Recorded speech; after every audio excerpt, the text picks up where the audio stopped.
शुरुआत करते हैं यहाँ पर हम अपने ब्रह्म समाज के टॉपिक से। ब्रह्म समाज की स्थापना सर्वप्रथम 1828 में की गई थी। कब की गई थी? 1828 में। किसके द्वारा की गई थी? भाई राजा राम मोहन रॉय। तो राजा राम मोहन रॉय द्वारा 1828 में बंगाल प्रांत में, कहां पर की गई थी? बंगाल प्रांत में राजा राम मोहन रॉय द्वारा ब्रह्म समाज की स्थापना 1828 में की गई थी। पहला पॉइंट तो ये हो गया। इसके अलावा हम जब देखते हैं तो राजा राम मोहन रॉय यहाँ पर आते हैं। राजा राम मोहन रॉय ने ब्रह्म समाज की स्थापना करके किसके कार्य में गया था? सुधार कार्य। ये समाज के क्षेत्र में सुधार करने गया था। और राजा राम मोहन रॉय को राजा की उपाधि किसने दी थी? राजा राम मोहन रॉय को राजा की उपाधि हमारी किसने दी थी? अकबर द्वितीय ने दी थी। तो यदि ये क्वेश्चन आए कि राजा राम मोहन रॉय को राजा की उपाधि किसने दी थी? अकबर द्वितीय ने दी थी। राजा राम मोहन रॉय से संबंधित ज्यादातर क्वेश्चन आते हैं। राजा राम मोहन रॉय को भारतीय पुनर्जागरण का अग्रदूत कहा जाता है। क्या कहा जाता है? भारतीय पुनर्जागरण का अग्रदूत कहा जाता है, या फिर भारतीय आधुनिकता का अग्रदूत कहा जाता है, या फिर इनको एक उपाधि और दी जाती है। ये भारतीय पत्रकारिता का जनक भी कहा जाता है। ठीक है दोस्तों, तो ये भारतीय पत्रकारिता का जनक भी राजा राम मोहन रॉय का किया जाता है। राजा राम मोहन से संबंधित एक प्रश्न और आता है कि इनकी मृत्यु कहाँ हुई थी? इनकी मृत्यु 1833 में इंग्लैंड में हो गई थी। इंग्लैंड में कहां पर हुई थी? तो ब्रिस्टन। यदि ज्यादा डीप में क्वेश्चन आता है तो ब्रिस्टन शहर नामक इंग्लैंड में राजा राम मोहन की मृत्यु हो गई थी। ठीक है, अब यहाँ पर राजा राम मोहन रॉय से संबंधित यही ज्यादातर क्वेश्चन आते हैं कि राजा राम मोहन रॉय को राजा की उपाधि किसने दी? राजा राम मोहन रॉय को भारत पुनर्जागरण का अग्रदूत कहा जाता है। इसके साथ साथ भविष्य और अतीत का सेतु भी कहा जाता है। इसके साथ साथ आधुनिकता का जनक भी कहा जाता है।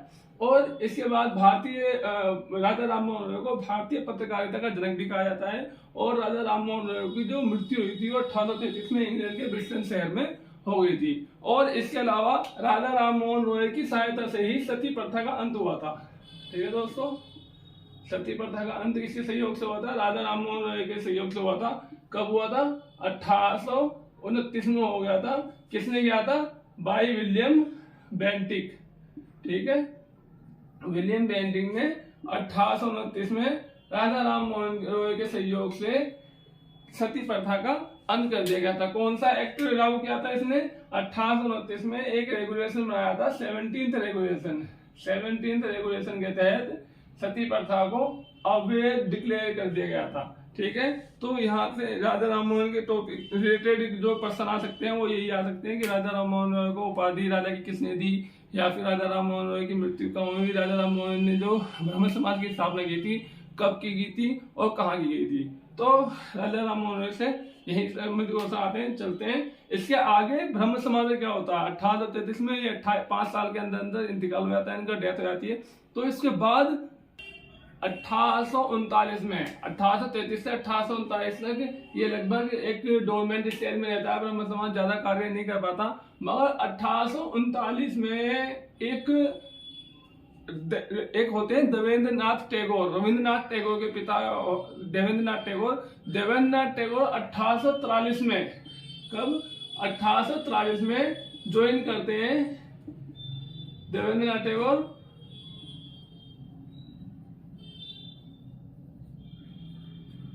ठीक है दोस्तों, तो देवेंद्रनाथ टैगोर यहाँ पर जब इसे ज्वाइन करते हैं तो एक अलग ही ऊर्जा सी भर जाती है ब्रह्म समाज के अनुयायियों के बीच में। क्यों? क्योंकि जो देवेंद्रनाथ टैगोर थे ये राजा राम मोहन रॉय के बहुत ज्यादा समर्थक थे। और इन्होंने 1839 में एक सभा और गठित कर रखी थी, आत्मबोधि सभा का इन्होंने गठन किया था। तो आत्मबोधि सभा के जो सदस्य थे वो भी ज्वाइन कर लेते हैं ब्रह्म समाज को। ठीक है, तो ब्रह्म समाजियों में और ज्यादा उत्साह हो जाता है और फिर से ये एक्टिव सी हो जाती है। और इसके बाद ये धीरे धीरे चलता है। और इसमें एक बाद में एक और पड़ाव आता है 1856 का पड़ाव। 1856 में कौन आता है? केशव चंद्रसेन आते हैं। केशव चंद्र सेन जो व्यक्ति हैं वो बंगाल से संबंधित होते हैं और इनकी जो वाक पटुता थी, इनके जो बोलने का तरीका था, उससे लोग बाग बहुत प्रभावित होते हैं। ये बहुत ज्यादा उदार होते हैं और हिंदू समाज में बहुत ज्यादा उदारता लाने की बात करते हैं। ठीक है, इनको 1856 में ज्वाइन करते हैं। ठीक है, केशव चंद्र सेन 1860 में जाकर इनको आचार्य की पद्धति प्राप्त हो जाती है। जो हमारे देवेंद्रनाथ टैगोर होते हैं वो उनको आचार्य बना देते हैं। ठीक है, किसका? ये ब्रह्म समाज का। ये बहुत ज्यादा प्रभावित करते हैं अपने वाक पटुता से, अपनी बोलचाल से, अपने बर्ताव से, और लोग बाग बहुत ज्यादा इनकी ओर आकर्षित भी होते हैं। बाद में चलकर जब ये और ज्यादा लिबरल करने की बात करते हैं कि ब्रह्म समाज में सभी धर्मों को प्रवेश किया जाए और ब्रह्म समाज का एक अंतर्राष्ट्रीयकरण कर दिया जाए, हालांकि इनके ज्वाइन करने से पंजाब, मद्रास, मुंबई, इन सब जगह में भी ब्रह्म समाज की स्थापना हो जाती है। मगर ये सिर्फ देश में नहीं रुकते, ये विदेशों में भी जाना चाहते हैं। तो इससे टकराव हो जाता है। केशव चंद्र सेन का टकराव हो जाता है किसके साथ? देवेंद्रनाथ टैगोर के साथ। देवेंद्रनाथ टैगोर के साथ केशव चंद्र के टकराव का कारण ब्रह्म समाज को टूट जाता है। ठीक है, ब्रह्म समाज क्या हो जाता है? ब्रह्म समाज टूट जाता है। किसमें?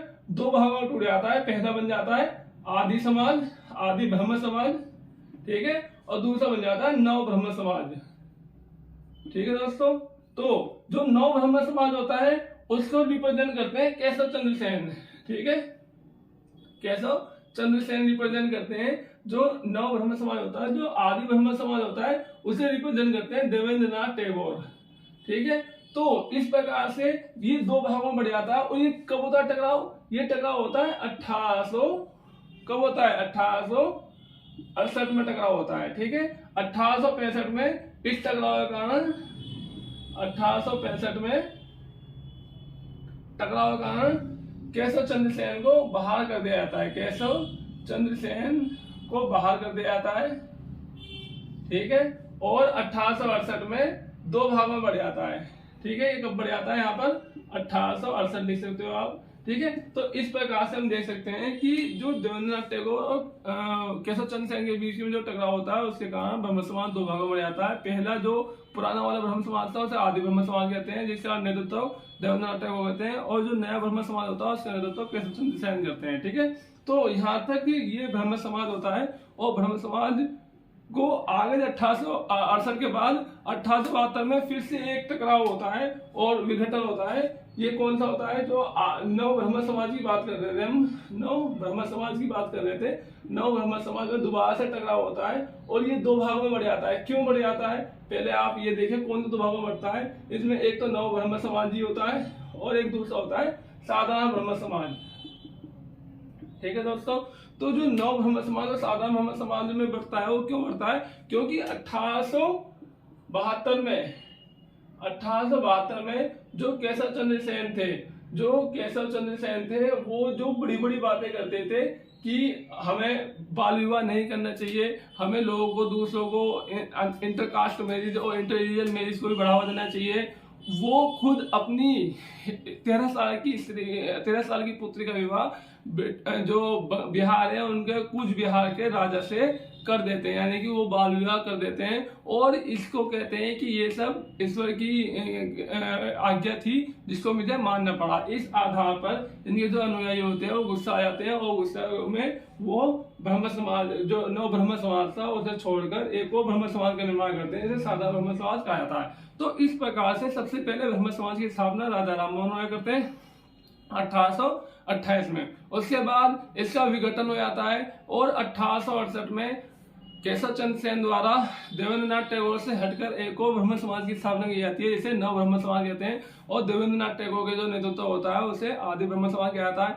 अब इसके बाद जब केशव चंद्र सेन अपनी 13 साल की पुत्री का विवाह कर देते हैं तो इसका भी विघटन हो जाता है और जो नव ब्रह्म समाज था वो अब विघटित होकर आपका साधारण ब्रह्म समाज बन जाता है। यहाँ पर ब्रह्म समाज, इसके बाद ब्रह्म समाज जब 1872 के बाद ब्रह्म समाज एक अंतिम में चला जाता है और वहां पर फिर जब उनके जो लीडर होते हैं वही नहीं मानते तो लोग बाग भी उनका कहना मानना बंद कर देते हैं। इस प्रकार ब्रह्म समाज की पूरी हमारी दास्तान थी। मिलेंगे अपनी अगली वीडियो में।